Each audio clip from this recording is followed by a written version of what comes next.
Pipeta de toma para recuento de glóbulos rojos. El recuento de células hemáticas, tanto de eritrocitos como de leucocitos, es una de las pruebas clásicas en analítica clínica. El recuento de plaquetas no se suele hacer, salvo cuando se sospecha que el paciente tiene alguna anomalía grave. Estas pruebas tienen por objeto determinar la concentración de los distintos tipos celulares presentes en la sangre. Permiten detectar anomalías como anemias y policitemias en el caso de los glóbulos rojos, y leucopenias y leucocitosis en el de los glóbulos blancos. La importancia clínica atribuida al recuento, sobre todo en el caso de los eritrocitos, ha fluctuado a lo largo de la historia. Actualmente se le da un valor menor debido sobre todo a su inexactitud. Para determinar la anemia se considera más exacto y simple el valor hematócrito. Las pipetas cuentaglóbulos o de dilución de sangre consisten en un tubo de vidrio de fondo blanco, graduado en una escala con 10 subdivisiones y que presenta un bulbo central con una pequeña perla en su interior. Las pipetas, además, siguen un código de color, y así las de eritrocitos presentan graduación y perlas rojas, mientras que en las de leucocitos la graduación es azul y la perla del bulbo blanca. En las pipetas para hematíes, la capacidad del bulbo es 100 veces superior a la del tubo capilar largo, por lo que en el tubo capilar corto hay una marca de 101. En las pipetas para leucocitos, la capacidad del bulbo es 10 veces mayor que la del tubo capilar largo, por lo que en el tubo capilar corto hay una marca de 11. Llenado de la pipeta. Se llena de sangre la pipeta de dilución hasta la señal 0.5 o 1, dependiendo de cuánto deseemos diluir la sangre. Tomaremos la precaución de evitar burbujas que introducirían errores en la medición. La pipeta de eritrocitos presenta una ampolla de dilución mayor. Si la sangre sube más arriba de la señal, se puede corregir el error aplicando la punta sobre la yema del dedo o sobre un papel de filtro. Se limpia bien la punta de la pipeta y se sumerge en la correspondiente solución diluyente. Se llena hasta la señal 101 en eritrocitos o hasta la 11 en leucocitos. Se tapan los extremos de la pipeta y se agita suavemente unos segundos para facilitar la mezcla en la ampolla de dilución de la pipeta. Cámara de Neubauer. Los diferentes sistemas de cámaras de recuento se diferencian por el modelo del retículo de recuento y la profundidad de la cámara. El retículo está compuesto de una división cuadrada que solo se puede ver debajo del microscopio, aproximadamente 100 aumentos.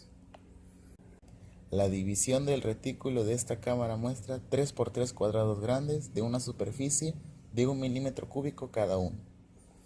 Los 4 cuadrados en las esquinas se utilizan para el recuento de los leucocitos. El gran cuadrado en el centro está adicionalmente dividido en 5 por 5 cuadrados de grupo con una longitud lateral de 0,2 milímetros cada uno. 5 de estos cuadrados de grupo se utilizan para el recuento de eritrocitos. Llenado de la cámara de recuento. Posicionamiento del cubreobjeto. Los soportes exteriores se humedecen con agua destilada. Luego se coloca el cubreobjeto a suave presión desde delante sobre la cámara de recuento. La creación de líneas de interferencia entre los soportes exteriores y el cubreobjeto indica que el cubreobjeto está colocado correctamente. Cargar.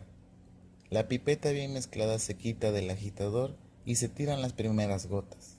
Limpiar y secar la pipeta por fuera y mantener inclinada hasta que se haya formado una pequeña gota en la punta. Esta gota se sitúa en el punto entre el cubreobjeto y la cámara de conteo. Por efecto de capilaridad del espacio entre el cubreobjeto y el fondo de la cámara se llena. Antes de que la solución de sangre pueda desbordar, esta parte de la cámara se debe retirar. Recuento de las partículas. Técnica de recuento. El recuento requiere un exacto conocimiento de las líneas del retículo de la respectiva cámara de recuento. Para que las células que están encima o cerca de las líneas de limitación no se cuenten dos veces o se olvidan en el recuento, hay que cumplir determinadas reglas. Se cuentan todas las células que se encuentran dentro de una definida zona de medición. También se cuentan las células que tocan o están encima de dos líneas en un lado. Por ejemplo, en la línea medida izquierda y superior. La fórmula para obtener el número de células por microlitro de sangre es número de células sobre superficie recontada por profundidad de la cámara por dilución. Eso dará como resultado cuántas células hay por microlitro de sangre. Limpieza de las cámaras de recuento. Inmediatamente después del recuento realizado, se retira el cubreobjeto y se limpia la cámara con agua, o, en caso de necesidad, con un suave detergente. A continuación, la cámara se seca con un paño blando o se lava con acetona. Comentarios acerca del recuento. En todos los recuentos con cámaras, el diagrama del condensador en el microscopio debe estar cerrado en gran parte. La diferencia de las células contadas entre los cuadros grandes y los cuadros de grupos no deben ser superior a 10 células. En todos los recuentos de células hay que realizar dobles determinaciones. Después del recuento del retículo superior, se recuenta como control también el retículo inferior. Hay que tener en cuenta que la cámara no esté resecada. Esto se puede evitar si se llena la cámara inferior justo poco antes del recuento y se recuente después del tiempo de sedimentación.